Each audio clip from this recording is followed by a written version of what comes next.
Magandang araw sa ating lahat mga kaibigan. Meron naman po tayong video or ituturo mga kaibigan about din po sa VLAN setup ng Easy Wi-Fi. Shoutout nga pala kay Sir Easy Wi-Fi mga kaibigan. Binigyan ho tayo ng pagkakataon gamitin yung kanyang software. Shoutout nga pala kay Sir J. Lord Valmera. Shoutout din kay Sir Romel B. Tigao Kalope. Ayan. Pa-shoutout din kay Sir Jorpet Hub. Ayan, maraming salamat po sa pagantabay po ng ating pong YouTube channel at sa lahat po ng nag-comment ng ating pong bagong upload na mga video mga kaibigan. Maraming salamat po sa inyo. So ngayon, pupunta ho tayo dun po sa pag-set up ho ng ating pong VLAN mode or VLAN settings ng ating pong gagamitin ngayon ay Easy Wi-Fi software.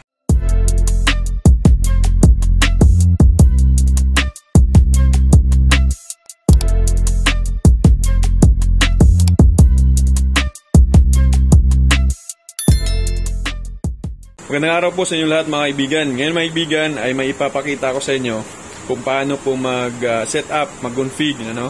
Gawin ho natin VLAN setup. Yung piso Wi-Fi ho natin na gamit lamang ay itong TP-Link at saka itong switch hub. TP-Link din na switch hub. Okay? So hindi na po tayo gagamit ng USB LAN. Hindi na po tayo gagamit ng Microtech para sa VLAN.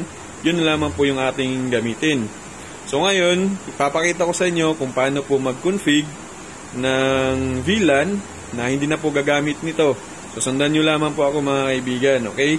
So yung advantage nito kasi mas mura at saka mas simple at saka napakadaling i-set up lamang po mga kaibigan. Ang gawin lang ninyo is sundan nyo lamang po ang akin pong gagawin. Iko-config na natin yung atin pong TP-Link. So ito na po siya mga kaibigan. Ito na yun mga kaibigan. Ipapakita ko lang sa inyo ito yung LAN port. Ayan. So dito banda mga kaibigan, tong LAN port na ito, yung kabilang dulo ho nito mga kaibigan, ay doon ho natin ilalagay sa atin pong desktop or laptop. Okay? Itong PoE, yan yung power supply or yung power po ng antenna mga kaibigan. Yan PoE, okay? So ang dulo nito, ito po yan. So yan. So, yan po yung dulo niya mga kaibigan. Again, ilalagay natin to sa desktop or laptop para i-configure natin yung antenna na ito, yung TP-Link, para magiging VLAN mode po yan, VLAN settings po, para magamit ho natin sa atin pong piso Wi-Fi. Okay, so try natin. So, dito mga kaibigan, atin lamang pong baguhin yung may babaguhin lamang po tayo, okay? So, click lamang ho dito banda. Ayan, dito po sa network settings, tapos click lang natin to. Pupunta lang nga tayo mga kaibigan sa Ethernet, tapos change adapter po tayo. Okay, so change adapter options, click lang yan, tapos dito sa Ethernet is properties. Okay, so click lang, tapos dito naman click lang itong Internet Protocol version 4 or TCP IP version 4. Okay, so, click nyo yan. So, make sure na hindi po makiklik ito pong nakacheck na ito, okay? So, papasukin nyo natin yan, yung properties nya. Click lang itong properties. Okay, so, pagdating dito, click lang itong use the following IP address. Ganun nga, ginagawa natin ito para sa atin pong pag-configure ng ating antenna is wala pong interruption na magaganap, okay? So, sundan nyo lamang ako. Ilagay nyo lang dyan, 192.168.0, tapos ayan, lagay natin 123. Okay, so click nyo itong subnet mask mga kaibigan. Pag click po ninyo yan, automatic po na may mga numbers na mag-a-appear po dyan. Ayan, automatic po yan mga kaibigan. Okay, so pagkatapos po nyan, click OK. So ngayon, close lang natin. So ngayon, pupunta ho tayo sa ating pong browser. So, di na po kailangan mga kaibigan ng internet sa pag-config po natin ng ating antenna. So, yung default ng TP-Link is 192.168.0.54. Okay? So, click lang yan. Tapos, mapupunta ho tayo dito. Yung default password niya mga kaibigan is admin. Username is admin. Tapos, password is admin din. So, click login. So, dito banda mga kaibigan, yan po yung ginamit natin kanina admin sa pagpasok po natin sa IP address po ng TP-Link. Pwede po natin itong baguhin yung password, okay? So, baguhin muna natin. Pwedeng hindi, pwede din baguhin mga kaibigan, okay? So, lagay lang natin mga kaibigan yung 1, 2, 3, 4, 5, 6, 7, 8, 9. At hayaan na natin muna yung username is admin. Okay, 1, 7, 8, 9. Tapos, click next lang po mga kaibigan. Okay? So, yun pong pag-config natin mga kaibigan, gagamit ho tayo ng laptop or desktop. Kasi mas madali mga kaibigan kapag gamit natin ay desktop or laptop. Okay, so dito naman, lagay ninyo, pwede nyo ilagay yung final ninyo, pangalan ng inyong vendor. Lagay ko lang is Haile Piso Wi-Fi, okay? So, dito naman sa password, kailangan nating lagyan ng password dyan mga kaibigan, okay? So, huwag kayong mag-alala kasi hindi pa yan final. I-edit pa natin yan pagkatapos natin dito, okay? So, yung Haile Piso Wi-Fi SSID, pwede na din yung i-final ninyo mga kaibigan. Required kasi na lagyan natin ng password. Tapos, pag okay na yan, save lang. So, hintayin na natin saglit. Okay, so, click lang itong I have connected to the new wireless network. Tapos, click finish mga kaibigan. So, dito tayo mapupunta. Click lang natin itong wireless. Ayan, so, wireless. So, dito, nakikita ko ninyo, SSID is Haile Piso Wi-Fi. Ayan, VLAN ID 0. Okay, so ngayon, i-edit ho natin ito mga kaibigan. Click lang po dito banda. Ayan. Nakita ho ninyo, meron po siyang password. Ang gagawin natin dito is atin pong ito pong security mode mga kaibigan. Gawin ho natin nan po yan. Click lang nan. Okay, so kailangan wala pong password kasi yun nga, hindi po makakapasok yung customer kapag may password pa na ilalagay ho natin. Kaya natin dito, inaano natin yung security mode para wala po siyang password. Tapos, click OK. Ayan. Pag okay na, so, pupunta ho tayo dito sa VLAN. Okay? So, baba lang ng wireless, VLAN. Dito sa VLAN, makikita ninyo, disable po yan. So, i-enable lang po natin. Tapos, dito naman sa VLAN ID, mga kaibigan, yung gagamitin natin ngayon is Easy Wi-Fi. Okay? So, sa Easy Wi-Fi, dun sa vendor natin, mga kaibigan, yung nilagay ko is pero kung 88, yung default VLAN ID yung gagamitin nyo, 88 yung ilagay nyo dito. Okay? So, save natin. Ayan. Okay, once na save na yan mga kaibigan, ganyan na siya kasimple, okay na po itong atin pong pag-configure ng atin pong TP-Link. So, ang next natin gagawin, pupunta ho tayo sa atin yung vendor at saka i-config din natin yung vendor natin. Gawin nating VLAN din yung settings niya. Okay? So, tara. So, ngayon mga kaibigan, kukonect muna tayo sa atin pong Piso Wi-Fi, okay? Haile Piso Wi-Fi, yan yung Piso Wi-Fi vendor natin mga kaibigan, yung Easy Wi-Fi. Connected na ho tayo. Tapos, papasukin lang ho natin yung kanyang portal, okay?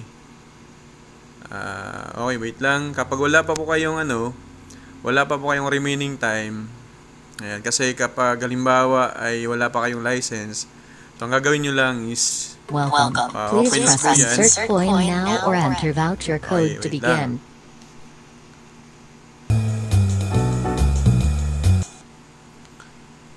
Okay, so open lang po natin mga kaibigan. Yan pong default password yan is admin. Okay? Wait lang. Admin. Admin yung kanyang default password. Login lang natin yan. So, automatic may 2 hours po tayo. So, pag login natin dito po sa OpenAdmin, mapapasok na ho natin itong ating admin panel. So, okay mga kaibigan yun pong wala pa pong license, pwede po din natin i-open ito. Pero hindi po tayo makakapag-insert coin kapag wala ho tayong license. Okay? So, ngayon, pupunta lang ho tayo sa network. Tapos, ito banda mga kaibigan, itong enable VLAN is no pa po yan. Okay? Kapag tayo po gumagamit pa ng USB or gigabit LAN, so ngayon is na-set up po na, gagawin lang natin is click yes lang po yan. Okay? So hayaan na natin tong default VLAN ID mga kaibigan kasi 88 na po yan. Ang gagawin lang natin, gawin lang natin yung enable VLAN is yes. Tapos save lang mga kaibigan. Pag na-save na ho ninyo, syempre magre-request ng restart window yung atin pong machine.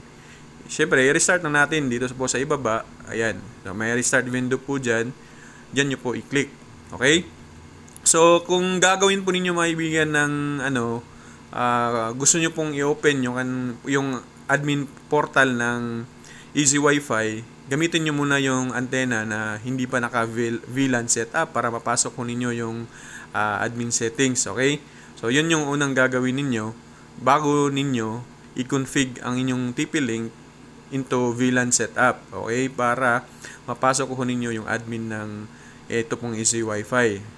Para hindi po kayo mahirapan mga kaibigan kung paano po papasukin kapag naka-VLAN na po yung TP-Link ninyo. Tapos dito hindi pa po ninyo na-set as VLAN mode yung settings niya dito po sa internet source settings niya, okay? So ganyan lang naman kasimple. So ang gagawin natin ngayon next is itatry natin, itetest ho natin kung tayo po ba ay successful, ano? Kung okay ba na TP-Link yung gamitin natin na hindi na tayo gagamit pa ng USB LAN. Okay, so try natin. So ito na po siya mga kaibigan. Na-set up na ho natin, medyo makalat, hindi na-arrange kasi tinatamad tayo mga kaibigan. Okay na yan. Ang importante ay working po yan. Kahit walang fan, walang light, okay lang yan. So pakita ko sa inyo yung cable mga kaibigan na ito po ay papunta sa switch hub. Ayan, hayaan nyo na yan mga kaibigan na makalat po dyan. Papunta ho sa switch hub. Ayan. So ito yung tinuro ko kanina sa board. Papunta ho yan dito. Kahit saan po dyan na butas, pwede po nating ilagay yan. Ito namang gitna or itong gilid na ito yung papunta sa dito. Diyan sa LAN port nitong power supply niya, yan. Okay, papunta ko sa switch hub. Tapos yung gitna naman mga kaibigan, kahit saan po diyan ilagay ulit, pwede yan. Ito namang gitna, ito yung internet source natin, provider natin. So papunta connection yan, papuntang router. So dito yan. Kahit saan po ilagay din yan, okay lang yan, okay? Hindi po, hindi naman required na i-arrange ba yan ng ganyan. So, ayan. So, ngayon, ititest natin mga kaibigan, hulugan ho natin ng barya, kung tayo ba ay successful. Kung okay ba yung Easy Wi-Fi, na gamitin natin yung TP-Link, na magiging yun yung VLAN, ano? So, ngayon, try natin mga kaibigan. Okay, so, subukan ho natin, mga kaibigan. Subukan ho natin ngayon na hulugan ho natin ng barya. Okay? Kung okay ba ito. So, pupunta lang tayo sa portal natin.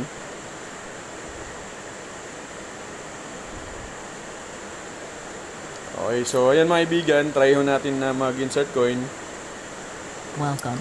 Press on paying button so, when all the desired coin are already inserted. Ayan. Okay. Tapos, hulugan ho natin ng piso. 5 pala. 5 pesos pala. Ayan. Tapos, 10 pesos. Ayan. Tapos, 1 piso. Okay? So, ayan mga kaibigan. Nakikita ko ninyo. Total credit is 26. Okay na okay po yung atin pong pag-set up as VLAN. Gamit po ang Easy Wi-Fi software at saka yung TP-Link AP110. Okay, so mag-YouTube ho tayo kung tayo po ba may internet. Now or enter voucher code to begin. So, nakikita ko ninyo mga kaibigan. May internet ho tayo. Ayan, okay na okay po yung natin, yung ating ginawa natin ngayon na setup. So, mas mura siya. Tapos, nakabilan na po, Pero kung ito yung gagamitin natin, yung TP-Link, at saka, ayan, TP-Link, at saka yung switch hub, okay na yan mga kaibigan. So, kung kayo po hindi pa po nakasubscribe sa ating channel mga kaibigan, at hindi pa po nakahit ng ating notification bell, gawin niyo na po yan para po sa susunod nating mga videos. Again, maraming salamat po sa inyong lahat, and God bless us all.